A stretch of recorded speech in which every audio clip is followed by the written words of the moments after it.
आनंद बताइए, दो लड़कों में कोई दिक्कत है क्या बोलने में? भाई अब मैं तो विनोद जी के विरोध में नहीं जा सकता, क्योंकि उन्होंने मुझे तो कम से कम युवा ही कहा है ना, लड़के नहीं कहा, इसलिए मैं तो उनका शुक्रगुजार हूं, उनको धन्यवाद देता हूं और अग्रज है प्रणाम भी करता हूं।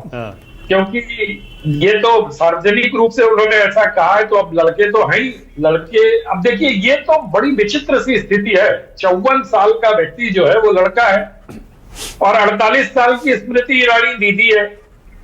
हाँ। तो ये तो बड़ी अजीब सी बात है। तो चलता है ऐसा, तो मीडिया में चलता है। अब लड़कपन से ही लड़का, अगर कुछ गुण होंगे तभी मीडिया के लोग उनको कहते होंगे। नहीं, सुनील कह रहे हैं 12 साल पहले वो लड़के थे। 12 साल पहले जब वो 40, 42, 45 के आसपास थे, तब तक वो लड़के थे। मतलब लड़का 40, 42 का हो सकता है, 50 पार करके वो लड़का नहीं रहता। नारा 17 में 2017 में चला था, प्रशांत किशोर ने दिया था नारा। 17 में चला था, 17 जब सपा और कांग्रेस का गठबंधन हुआ था तो प्रशांत किशोर ने नारा दिया था, जब वो खाट पे वो पूरा कैंपेन हुआ। पहले तो कांग्रेस अलग थी खाट सभा के समय, बाद में आखिरी वक्त पे जाके शीला दीक्षित को विड्रॉ। 7 साल पहले, यानी 45 साल के आसपास का जो युवा नेता है वो लड़का हो सकता है, सुनील कह रहे हैं। और उसके बाद नहीं होता है। अनंत बोलिए। नारा क्या लगता है? वो ऐसा हुआ है ना कि हमारे यहाँ भारत में लाइफ एक्सपेक्टेंसी बढ़ गई है। हाँ। तो उस हिसाब से अवस्था का बंटवारा भी बढ़ गया है। अब युवा 60 साल के होते हैं। विनोद जी को मैं नवोदित वृद्ध तो कह नहीं सकता, वो हमारे लिए युवा ही है। तो वो ऐसे, मतलब अगर हम विनोद सर अगर युवा हैं तो जाहिर तौर पे राहुल गांधी और अखिलेश यादव दोनों युवा हैं। लेकिन फिर तो बाबा को भी युवा ही कहना पड़ेगा, उनको बाबा नहीं कहना पड़ेगा। मुझे लगता है वो अभी 50 के आसपास के हैं। नहीं, वो युवा है, योगी जी युवा है। हाँ, युवा और तेज तर्रार नेता है वो। पर उनको तो बाबा कहा जाता है, बाबा। वही मैं कह रहा हूँ, वो तो उनके बाबा साधु, वो साधु के लिए करते हैं, वो साधु का संबोधन को रिप्रेजेंट करते हैं। और जो उनका बाना है उसको देख के इस प्रकार का उनको कहा जाता है, और वो एक गद्दी को भी वो प्रतिनिधित्व करते हैं। लेकिन आज मुझे एक बात मानक जी आपके शो में बहुत बहुत इंटरेस्टिंग लगी। अब सुनील साजन जी को बीजेपी से ज्यादा बीजेपी के बारे में पता है। हाँ।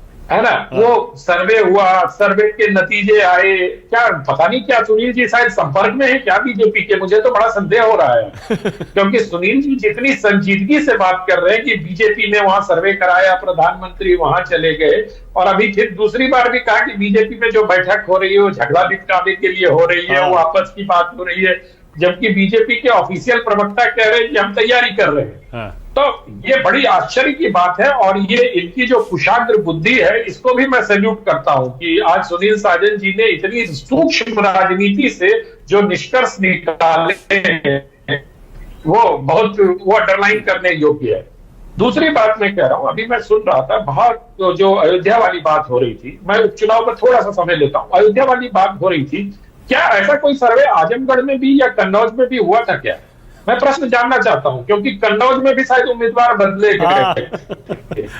क्या मेरठ में भी कोई ऐसा सर्वे हुआ था क्या? हो सकता है हुआ हो, मुझे जानकारी नहीं है, आधिकारिक प्रवक्ता बैठे हैं वो बताएंगे। तो चर्चाओं में गंभीर चर्चा जहां हो रही वहां गॉसिप का छौंक लगा के चर्चा रोचक हो सकती है, दिलचस्प हो सकती है, लेकिन उसमें जो सीरियसनेस होता है वो थोड़ा सा डेविएट हो जाता है। मैं यही कहना चाह रहा हूं। अब आता हूं मैं उपचुनाव पर। मैं विनोद जी से 120% सहमत हूं कि उपचुनाव में आमतौर पर जो सत्तारूढ़ दल होता है वही जीतता है, और ये बात परोक्ष रूप से सुनील साजन जी ने भी स्वीकार की कि उनका मुकाबला भारतीय जनता पार्टी से नहीं बल्कि उनका मुकाबला प्रशासन से है। वो डीएम से लड़ेंगे, एसएसपी से लड़ेंगे, तहसीलदार से लड़ेंगे, थानेदार से लड़ेंगे। तो यही बात होती है। अब आते हैं कांग्रेस पार्टी।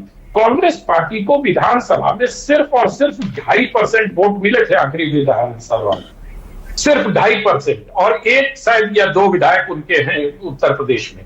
तो कांग्रेस पार्टी तो कहीं से भी अगर आगे बढ़ेगी तो वो तो पॉजिटिव ही गेन करेगी।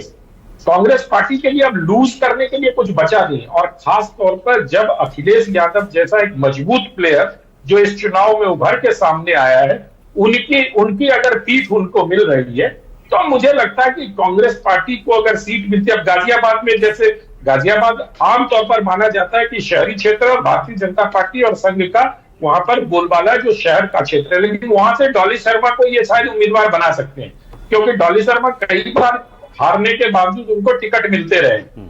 ऐसा बताया जाता है कि वो बीजेपी के कांग्रेस पार्टी के शीर्ष नेतृत्व के करीब हैं। और तो ये सब चीजें सही आकलन है। मुझे भी लगता है कि कांग्रेस पार्टी इस बार वहां चुनाव लड़ेगी और उसको लड़ना भी चाहिए। जिस प्रकार से ये